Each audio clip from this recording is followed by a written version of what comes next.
Hello, everyone. I'm Chris Goodwin with the Mississippi Department of Archives and History. Welcome to this week's History is Lunch program, which is sponsored by the John and Lucy Shackelford Charitable Fund of the Community Foundation for Mississippi.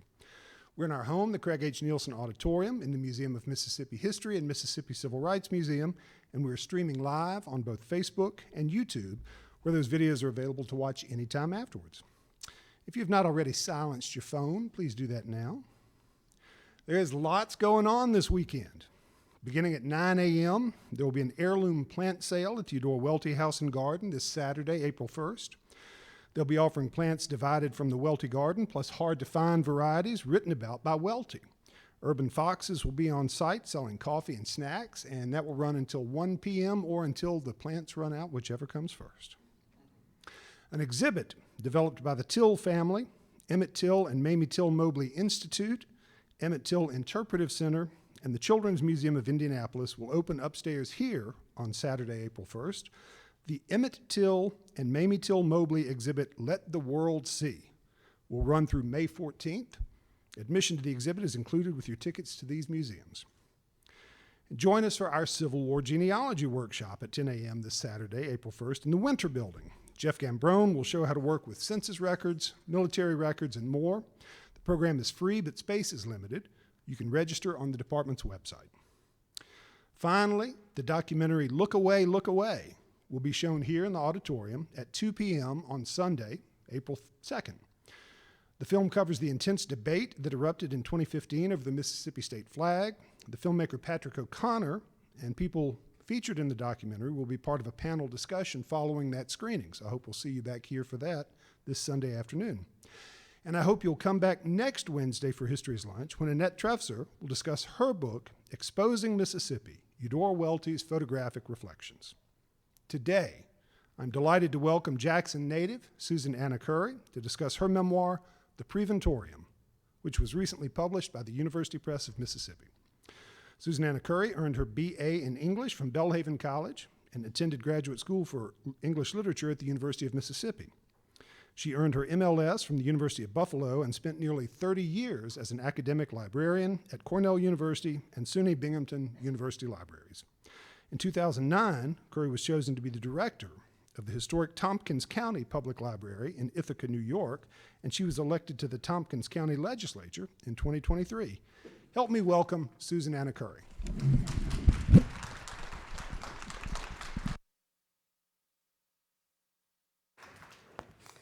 Okay, can everyone hear me? Yes.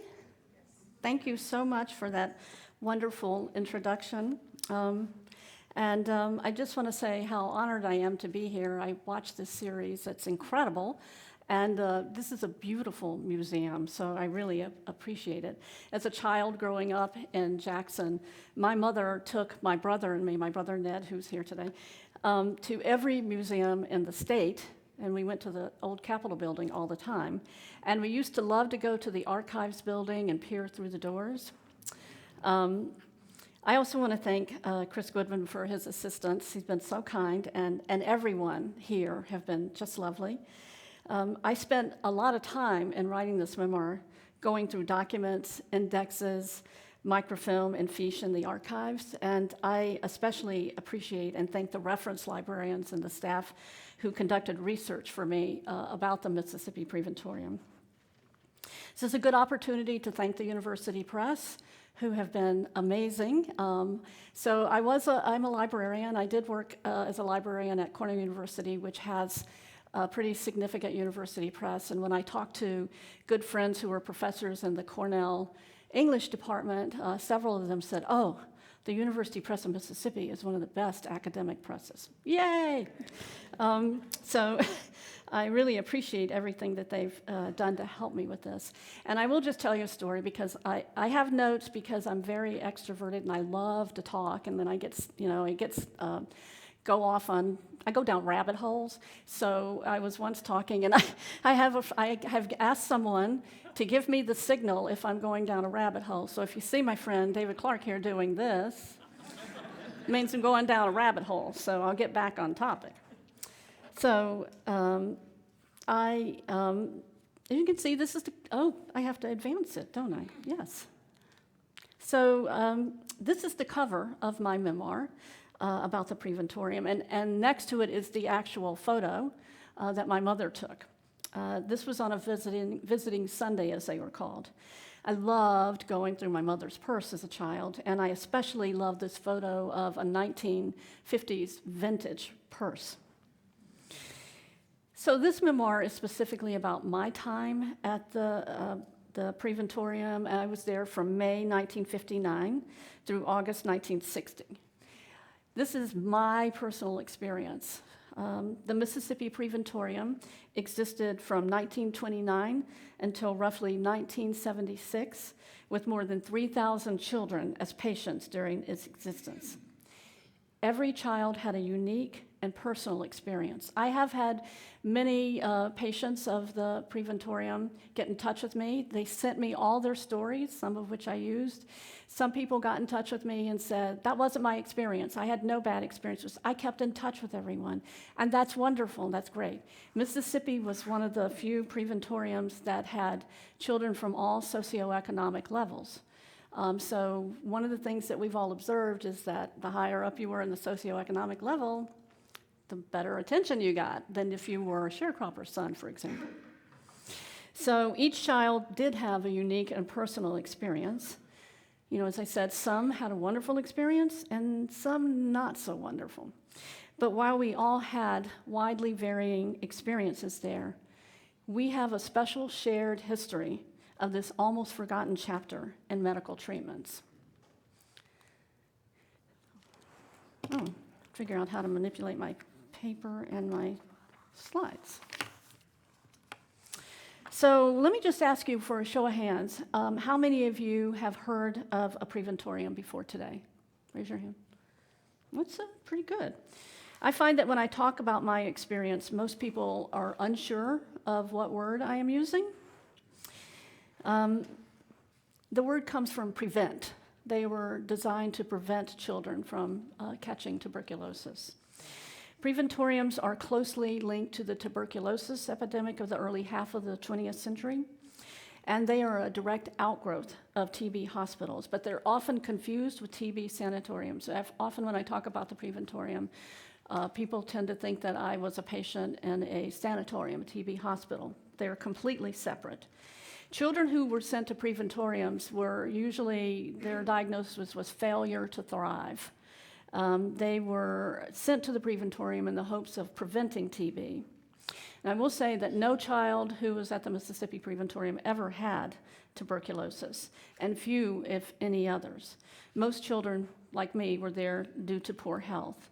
And one of the interesting things about the Mississippi Preventorium is that some of the children who were at the Preventorium were there because they had one or more parents at the TB hospital, and they kept them in the Preventorium and allowed them to visit their parents.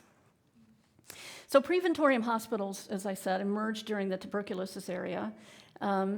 So my experience and the thousands of other children who spent time in one somewhere in the United States is that it's now a lost history, because most people are completely unaware of this major medical movement in the United States.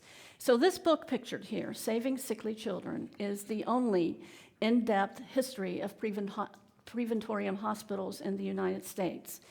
The book explores the foundations, the history of these hospitals. It also looks at how when Preventoriums were set up, how they came to the foundations of those hospitals continue to shape children's healthcare delivery and family policy. So as I said earlier, the original purpose was to prevent disease. And I will note that those in the medical field, when this all was happening in the early 20s, truly wanted the best for everyone during a terrible pandemic. But there were, for many children, although not all, some negative emotional impacts. And that's one of the things this book explores pretty much in depth, is, from all of them. And there's a map in this book, an early map of where they were located in different states. There were quite a few Preventoriums in the Northeast, in the Southeast, on the West Coast, but not so much in the center of the country, which I find interesting. So I will say that I found one of the strangest things about this shared loss history is that very few of us who were patients or our families, including mine, ever talked about our experiences or this history until decades later. It just wasn't something that was talked about. As an adult, and with the advent of social media, I was able to connect with others who had been in the Mississippi Preventorium. I will say that for a majority of my life, I just recently turned 70, and for a majority of my life, I've been obsessed with trying to make sense of this lost history. I spent years with recurring dreams and memories and times of my experiences there, but we never talked about it.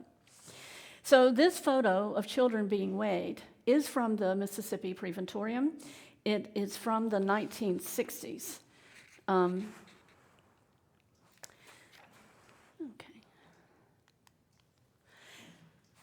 So, continuing to talk a little bit about the Preventorium movement.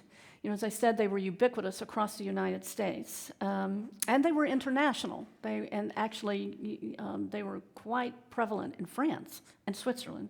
So the photo in the top here is of the Cuga Preventorium, and that is now a nature center, and I find it ironic.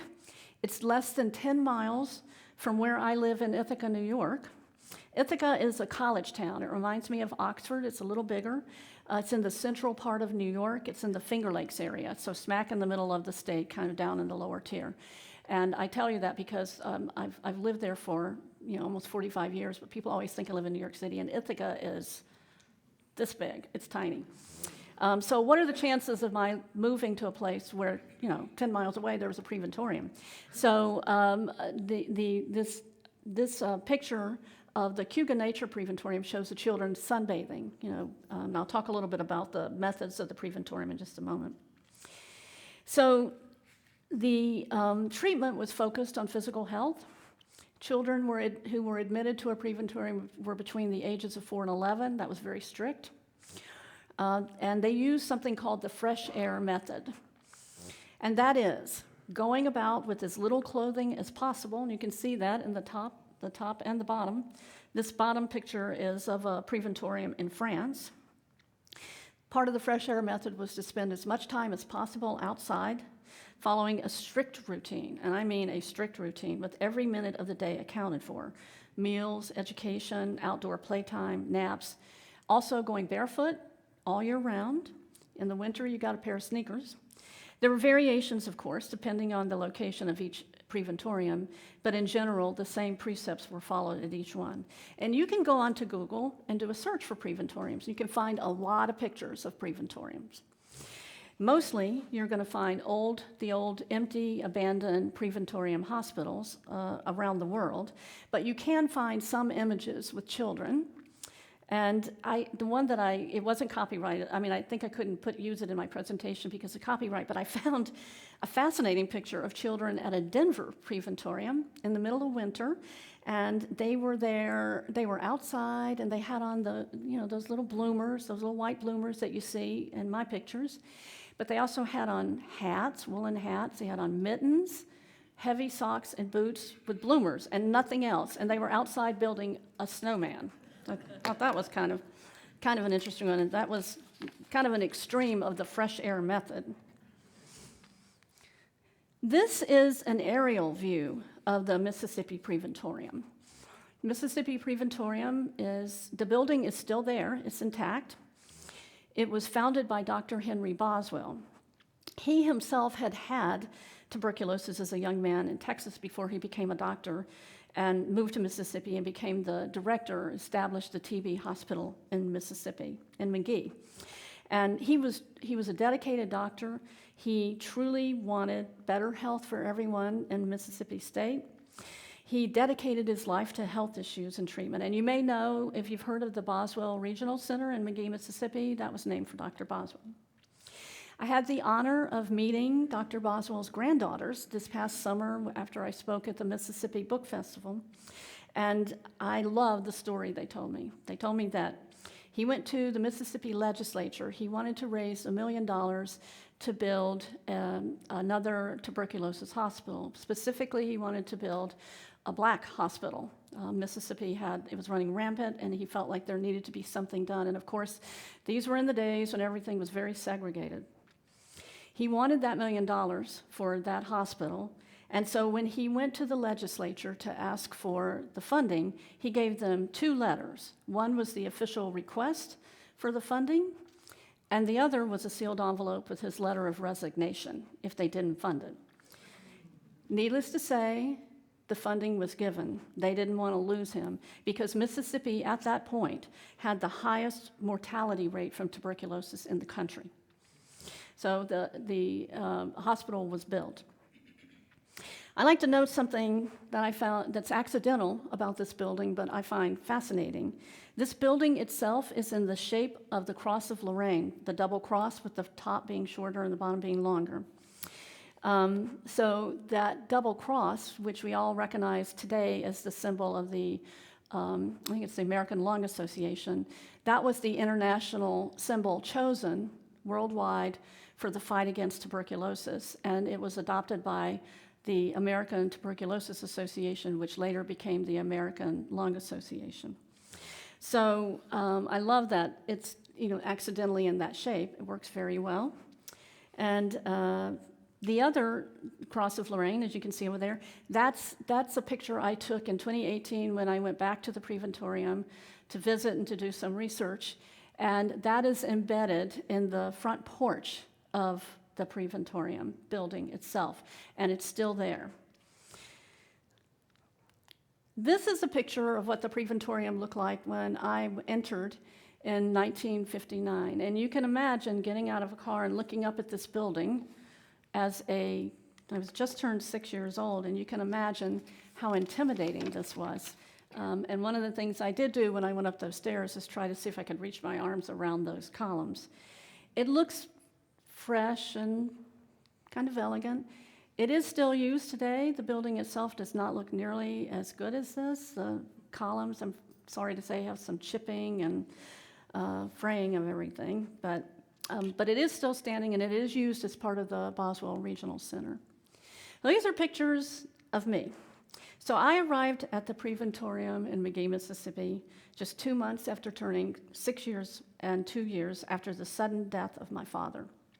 I was 4 years old, my brother Ned was 6 years old, and my poor mother was just 29 years old when my father died very unexpectedly.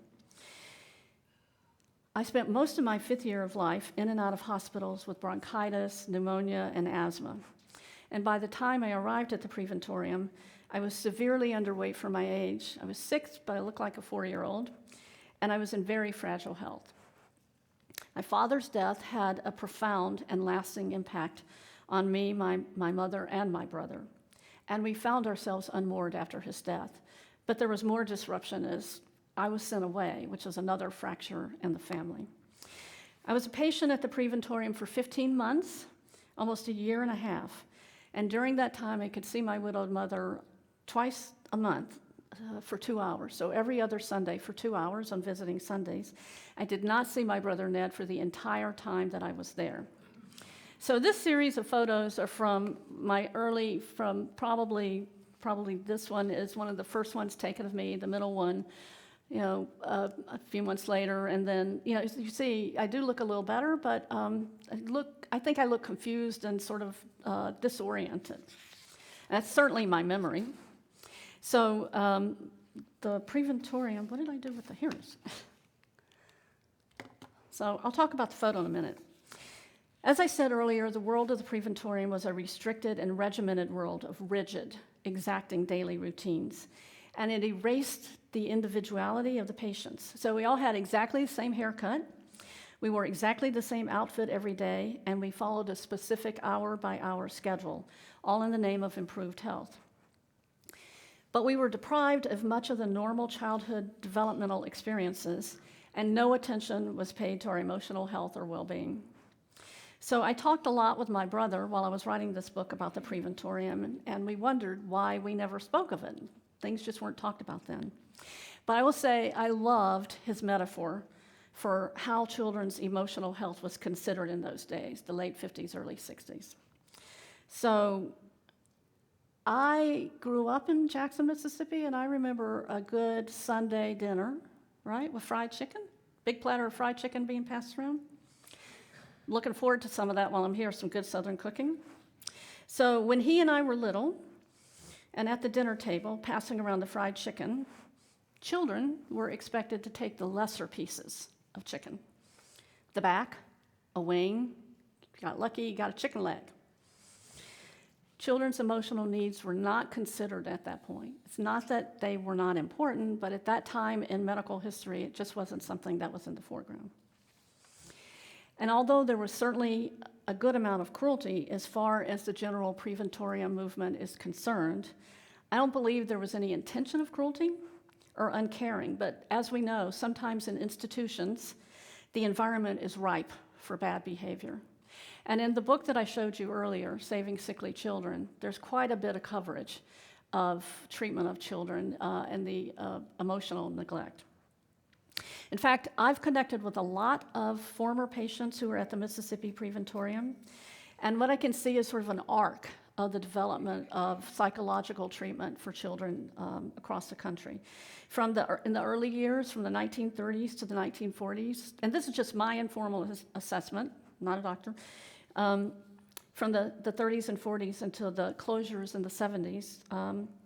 In those early years, not much attention was paid to the emotional health of children, in fact, taking them away from parents. Maybe a little more in the 60s, but certainly by the time the Mississippi Preventorium closed, there was much more attention being paid to children's emotional health. So my informal assessment is that across the decades, one can see the development of emotional health care for children in the country. So I've heard every experience, as I said earlier, from my experience was great, to horrifying experiences. My own experiences were mixed. Some days I remember some positive things, and other times I still have dreams about some of the bad experiences. But what I always remember is how lonely I was, the loneliness, even though we were all in a group.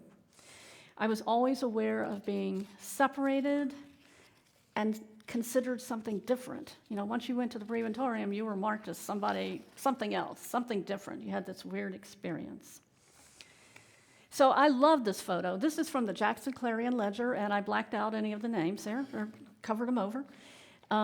So I am the fourth child from the left in the middle row. You can see me sitting there. And photos were often, you can find a number of photos in the Jackson Clarion Ledger and the Daily News from the late 50s and early 60s, because often when the paper needed a filler for an article, we'd come down to the Preventorium and we would all be gathered up, told to smile, and they'd take a picture of us.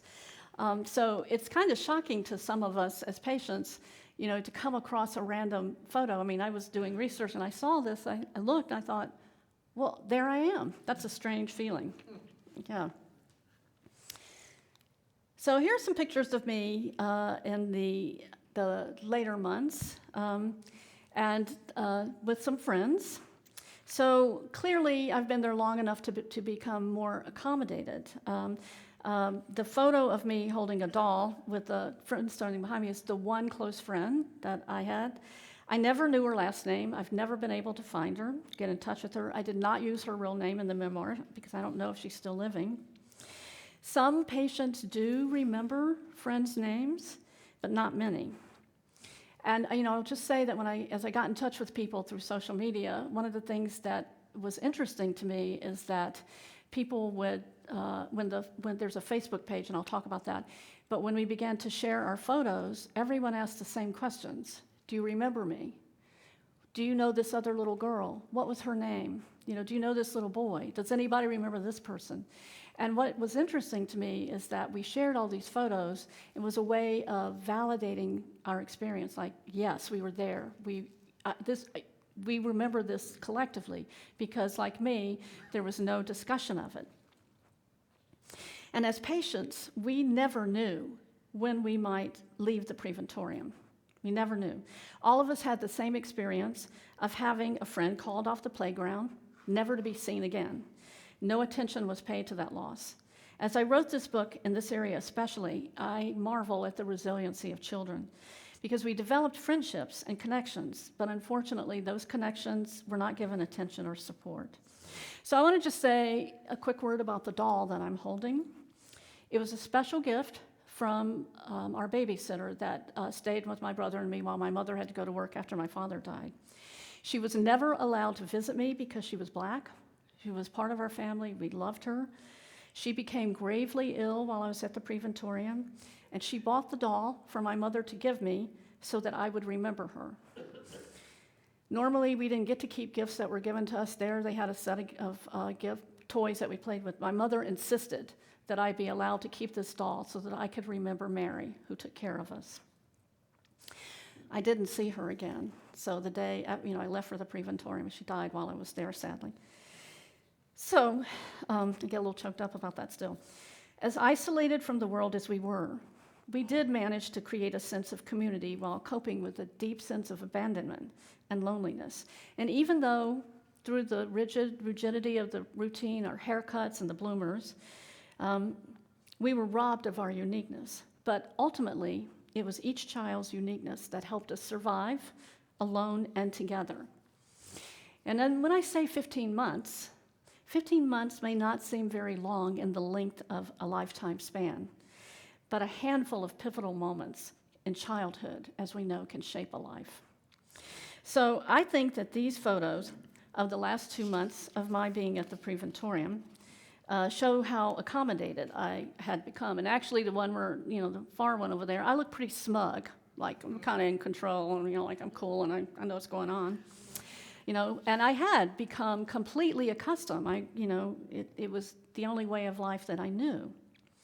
So this is the last picture of me taken at the Preventorium. I don't look like I'm very comfortable in that dress, because the bloomers were kind of fun. And then I was called off the playground. I was on the playground with my good friend that you saw, her standing behind me, holding me. We were making bracelets out of clover, the flowers from clover, making daisy chains. And I said, I'll be right back. They called me off. And instead, they called me in, told me to put this dress on. My mother took me, and we went home. And I asked, can I go see my friend? And they said, we'll tell her you said goodbye. I never saw her again. I've never found her. So after having become acclimated and completely adjusted, I was suddenly called off to go home. It was disconcerting. I never got to say goodbye to anybody. So the photos that I shared with you, I think, illustrate the range of feelings and experiences, from the first ones where I'm confused and tiny, to this one where the last ones where I'm confident and have adjusted to being there and not at home. And this excerpt this is an excerpt from a review of the memoir from Dr. Thomas Dobbs, who's at the University of Mississippi Medical School, and I think it hits the nail on the head. It did save me physically, but emotionally, it introduced a whole set of other things. Now, earlier I talked about social media, and this is a picture of the McGee, Mississippi Preventorium. I've never found another, even though there were Preventoriums all across the country, I've never found another group of former patients that have a Facebook page. I love that. I thought only in Mississippi. And it's one of the things I love about my state. It's either really good or really crazy. And so you can look at this page. It's open. If you go, you just have to look for McGee, Mississippi Preventorium. And you can see all of the pictures and the documents and everything, all of the pictures that I have and other things that I'm going to show you that we've collected, we've put on this page. So they're actually, how we got in touch with each other is I was down doing research it used to be the Mississippi Research and Development. It had some archives in it, and I came down there to do some research. And someone had left it was shortly after that Saving Sickly Children book had been published. Someone had left a card and said, I'm starting a Yahoo group, and if anybody comes in here who was at the Mississippi Preventorium, give them this. I took it, got in touch with her, and then later it did turn into this Facebook page. So there are more than 125 former patients. And through this, we've shared our histories and our documents, our photos, and we've organized reunions. And it's if you look at it, I just love the latest reunion. They all have a line of people lined up with their hands on their hips, and you'll understand why I said that in a minute. It was a huge help to me in writing the book, so I encourage you. And so the last thing, I would like to do a reading. I'm going to do that and take questions, trying to keep up with the time. But I want to show you a video Not the whole video, just a little bit. And I want to give you some context about it. So probably back in 2015, I was doing research, and I'm a librarian, we do research, so I was doing some research for the book, and I stumbled upon a YouTube video just out of the blue. It was labeled the Mississippi TB Asthma Sanatorium. It's a home movie that someone's family clearly took at a visit for the Preventorium, and it's 4 minutes long, and it kind of drags on in some places. So thank you to the control room for helping me get this organized, shortened. And I will say that one of the things that I've often found is that the history of the Preventorium is a lost history. That I say it's mislabeled. The video is labeled the Mississippi. It's the TB Asthma Sanatorium. Well, it couldn't be any further. It was not a TB asthma center. It was the Preventorium. And also in the video, it has a date of 1962. That's not true. I was there 1959, 1960. But it is clearly a video of the Preventorium when I was there. So I'm going to show you. It's blurry. So this is a school. I'm in this. You can barely see me. But this is you can see the bloomers, and this was at Christmas time, and we were allowed to just act out and be kind of wild. And the teacher comes over and raps on the desk to get us back in control. And then I'm going to show you a picture of us marching in formation. Okay, so let's go on. Oh, let me go back just a minute.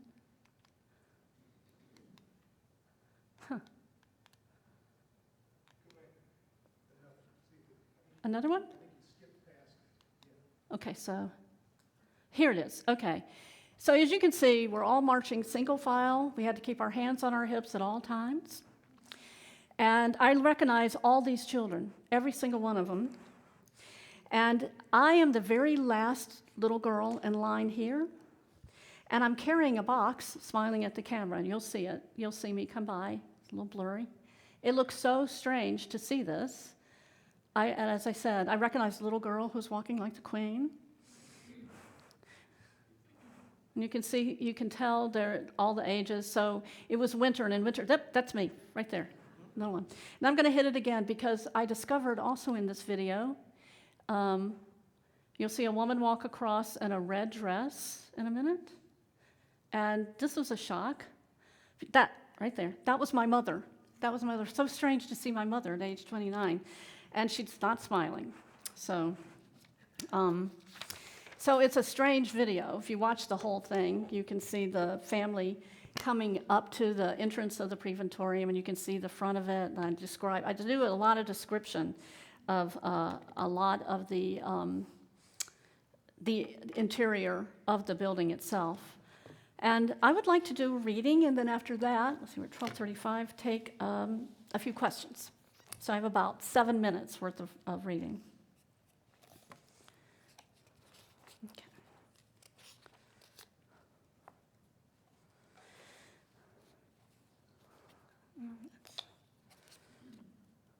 I awoke the next morning to a ringing bell. I opened my eyes and looked around me. The room seemed enormous. I stared at all of the beds again. They were brilliant with blindingly bright white sheets. Some beds had coverlets with a deep red double cross emblem down the middle. The beds with these coverlets were unoccupied. I didn't know it at the time, but this was the Cross of Lorraine, the symbol of the tuberculosis movement. The coverlets echoed the enormous deep red double cross embedded into the middle of the pavement of the front entrance of the Preventorium. I loved the blood red symbol. It looked mystical and dramatic to me. I did not know that to the majority of the population at large, it was a dreaded sign of disease. I stared around the room trying to imprint all of the details in my mind so I could remember them, not realizing that I would dream of them almost every night once I left. But then in this moment, I could not imagine getting used to the place. It was so brilliantly bright with the windows, the white sheets, our white cloud-like bloomers. This was the first day of the daily and nightly routines repeated on an endless loop for the entire time I was at the Preventorium. As my time there lengthened, I remember thinking I had been caught in a time warp, or I was cursed to repeat the same day over and over. No adult told me what to do on that first morning. I followed the other girls. I got out of my bed. I stood next to it, uncertain of what to do next. I watched and followed as one went to her locker, took out a toothbrush, and went to receive a face cloth, and then to line up in front of a large communal bathroom. I, too, went to my locker that I had been shown the night before and reached for my toothbrush on the top shelf. It was pink, small and new. I walked toward the line of girls, some sleepy and rubbing their eyes and faces, some chattering away. As I waited in line to wash my face and brush my teeth, I looked down at my bare feet and listened to the general hum of noise. The little girl behind me poked me, and I saw that the line had moved forward. She asked me, "Did your parents leave you here yesterday? I saw you walk through the circle room last night. What's your name?" Without waiting for my response, she pointed at the two nurses, telling me which one was nice and which one was not. When it was my turn at the sink, I copied the little girl next to me. I folded my washcloth into a square like she did, and then held only the tip end of the corner of the square under the water so that the cloth got wet only halfway to the top. Smiling at me, the little girl whispered, "This is so water doesn't drip down your arms." Finally, our teeth were brushed, our faces were washed, and our personal hygiene completed. Then, still in pajamas, we all walked out into the hallway and lined up in front of an open cupboard in the wall. One by one, we stepped in front of the nurse, putting our open palms together like an offering. The nurse gave each of us a pair of white bloomers. This was rhythmically repeated, the nurse reaching in, taking out a pair of bloomers, placing them on the open palms of the little girl in front of her, who then went back into the ward to put them on, while the next one behind her stepped forward to receive her bloomers. For many children at the Preventorium, the bloomers were a badge of shame, embarrassing, and worrisome in their looseness, for we wore no underwear. I thought they were wonderful. I enjoyed the freedom from the heavy clothing, and I wouldn't have minded running naked actually, but the Preventorium staff had a limit. Bloomers were always required, except for sleeping when we wore pajamas.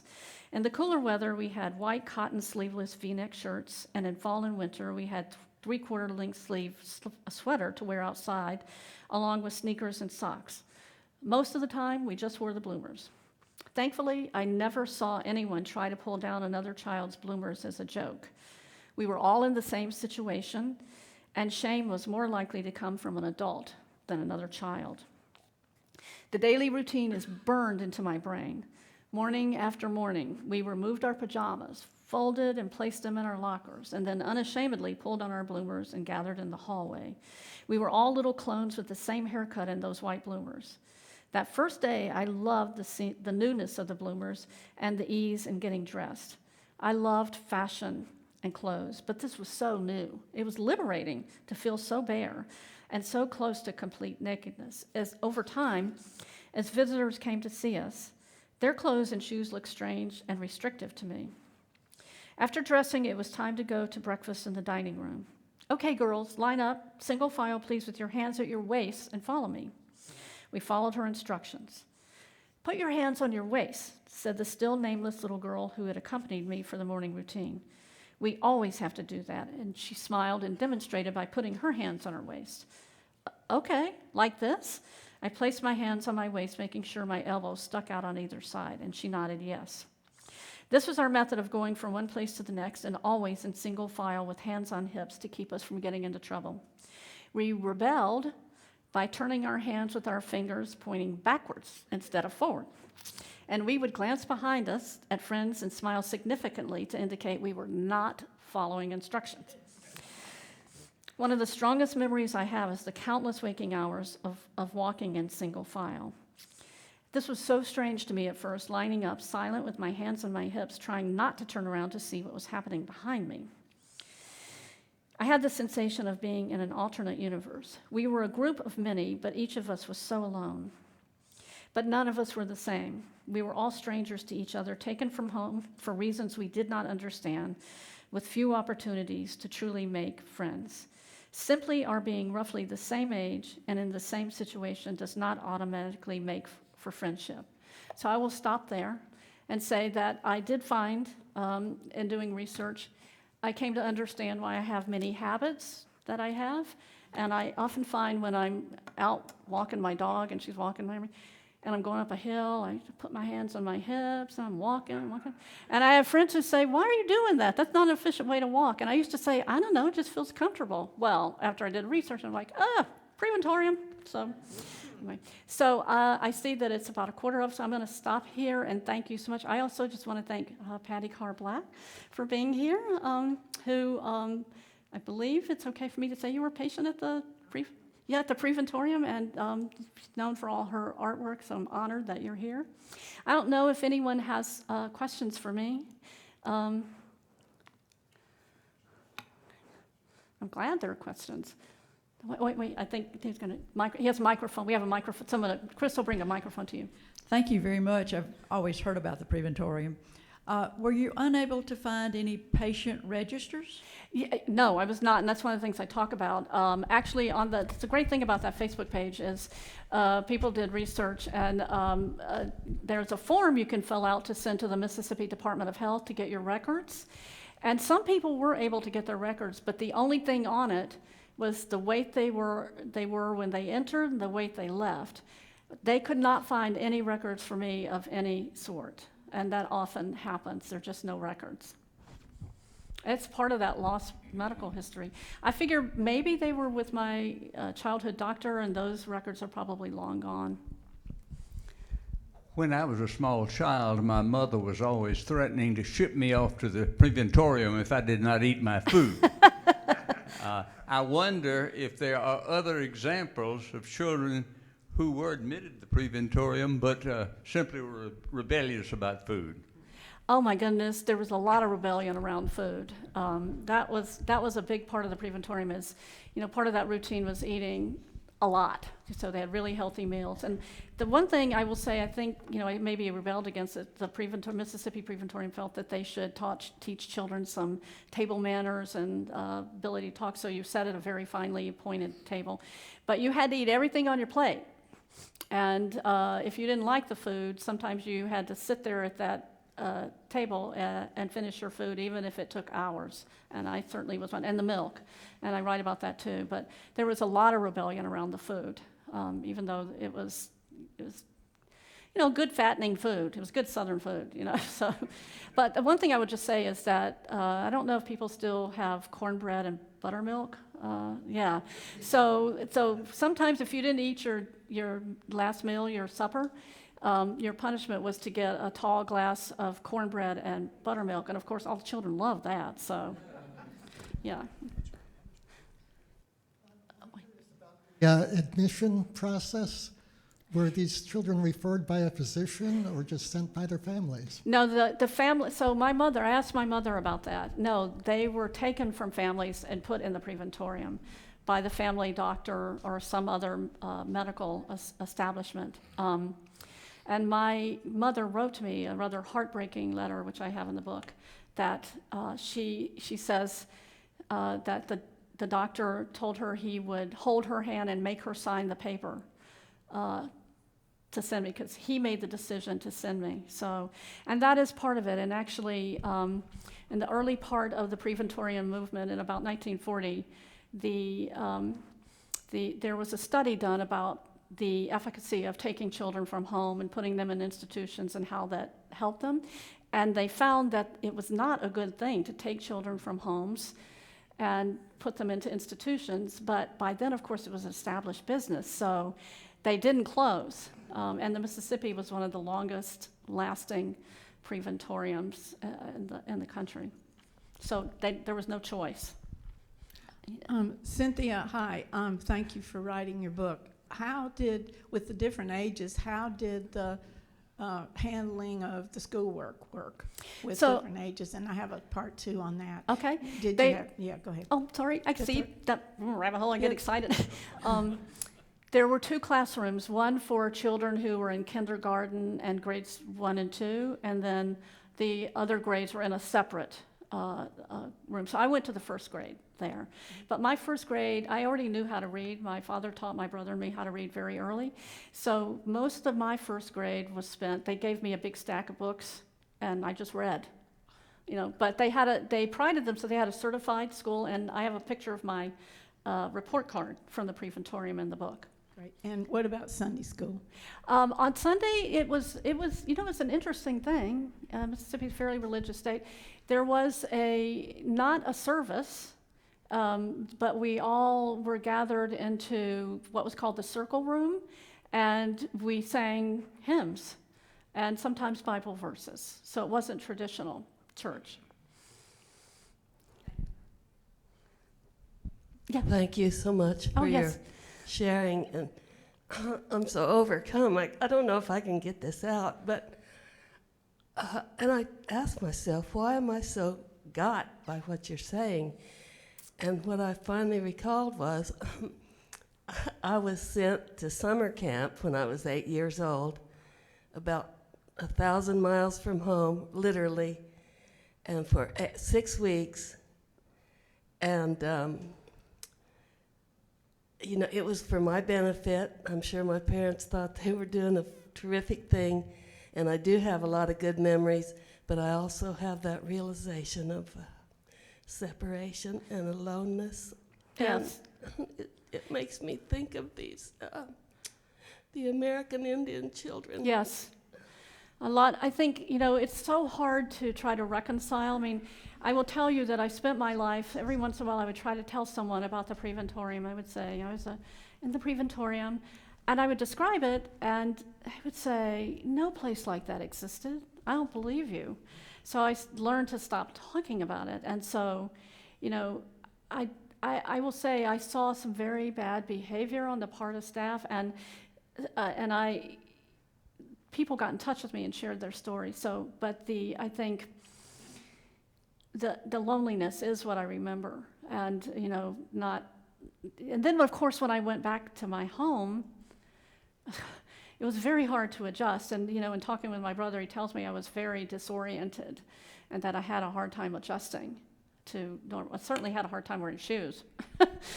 So I think Ned, did you have a question? Yeah, and actually, we'll get him in just a second. We've got a couple of comments and questions from the live absolutely. stream, too. Yes. Let's see.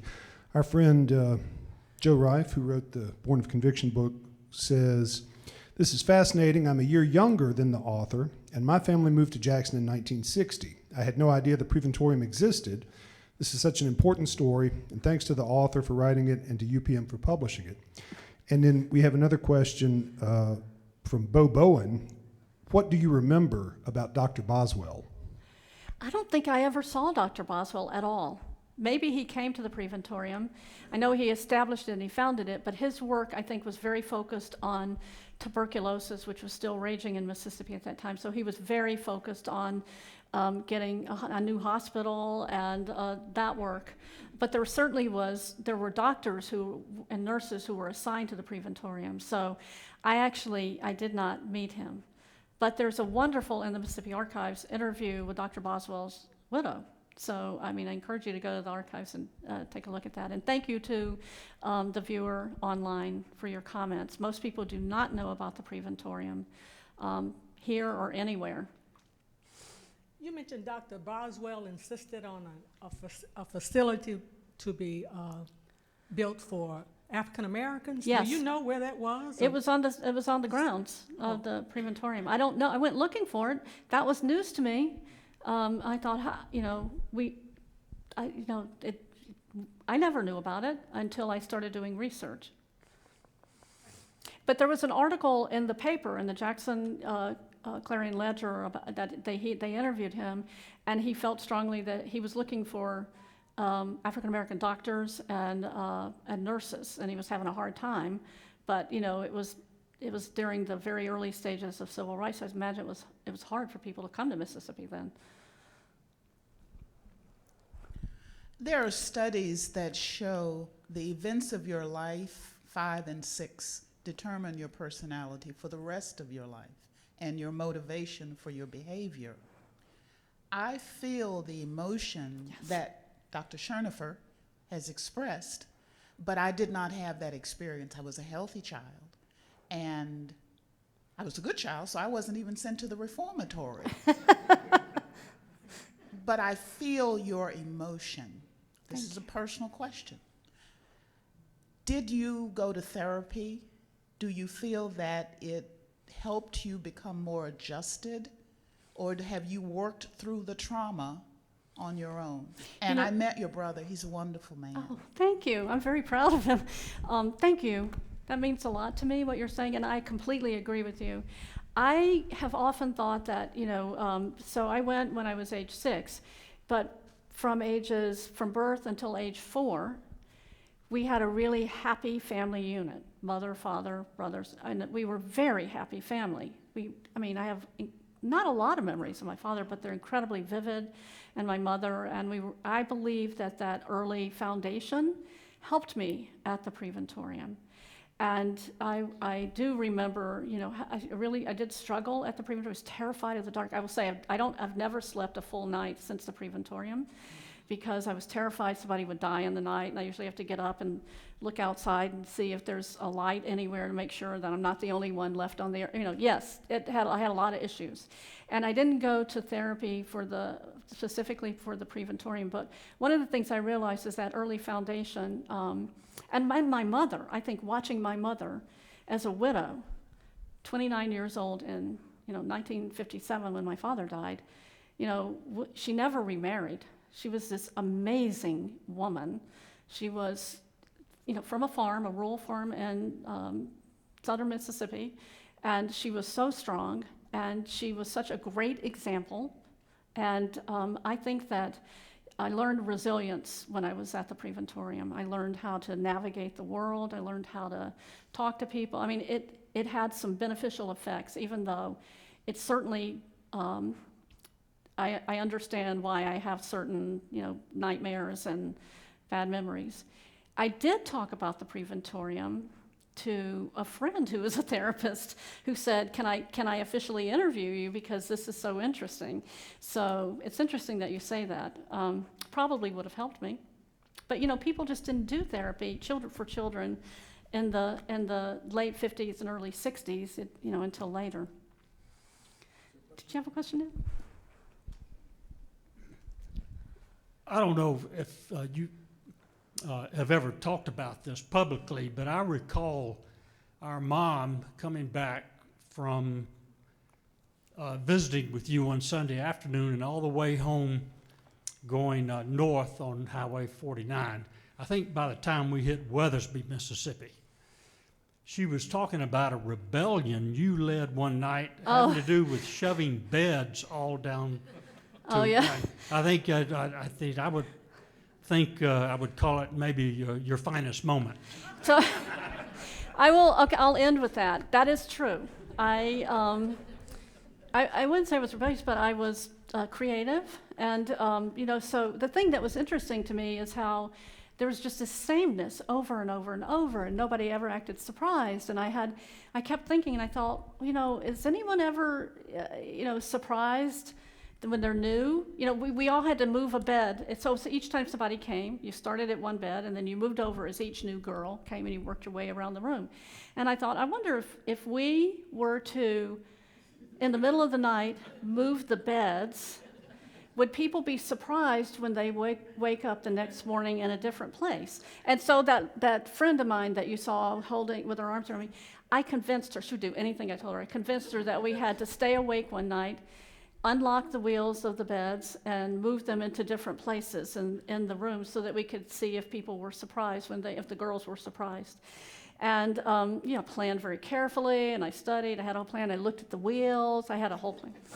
So I did. I woke her up in the middle of the night. I waited for the nurse to go down and do a walk through the boys' ward, and I unlocked the wheels of a couple of beds, and they're much heavier to move than I expected. But we moved them, and I said, let's switch our own beds, so we can be part of it. So we moved our beds, and at that point, the nurse came back in. And she snatched us by the arms, and she took us, and so we had a big shower room, no lights, and she stuck us in the corner. It was really dark, so terrified. And after a little bit, she came back in, but I was going to get her, so I sort of scooted behind the showers and turned them on as I went around, so she would have to walk in. But she turned out, I thought, she's going to paddle us. I might as well get something good out of this, so I turned all the showers on. So But it was amazing. She said, okay, she turned all the showers off. She gave us fresh pajamas, and she said, if you go back to bed and go to sleep and promise me never ever to do this again, I won't punish you. So, but she did tell my mom about it, because my mother gave me a good talking to on that visiting Sunday and said, don't you ever try to do anything again like that. So, yes. It was a really fun experiment. Anyway, thank you so much. We have we actually, if you have time, Oh, we have one more comment excellent. and a question from the live stream. Chris Geddes says, I'm in Denver, and we have a strong history of TB sanatoriums. Many of our current hospitals across the state started out as TB hospitals or sanatoriums. I think we didn't focus as much on the Preventorium movement because we had National Jewish Hospital, which focused on lung disease then and now. Our dry air was good for the lungs of TB sufferers. I'm fascinated to learn more about Preventoriums being in the historic preservation field. Thank you for the presentation. And then we have another question. Were family visits encouraged? So family visits were also strictly controlled. There were visiting Sundays, they were called. They were twice a month for 2 hours, and only adults could come. So mostly it was parents. So my mother came every single one, and sometimes she brought a neighbor or another relative. Sometimes we would get unexpected visits. The minister of our church was Central Presbyterian Church. He came to visit me unexpectedly one time, and then my paternal grandparents came to visit me unexpectedly, and I talk about those in the book as well. But there weren't a lot. The only visits were those regimented visits, and they were strictly controlled, and no children were allowed within certain feet of the thing. So as I said, I didn't see my brother for a year and a half. So thank you to also to the commenter about the Denver. He should try to look up that picture of the Denver Preventorium where they're building a snowman. So thank you so much. All Thank right, you so y'all. much. Yeah, thank you. We have copies of the Preventorium for sale over here. If anybody had a question or comment, I'm sure Susan would be glad to answer it in line. Come back next week for History is Lunch. Don't forget all the fabulous stuff that's going on this weekend. One more time, help me thank Susan Annah Currie for this program.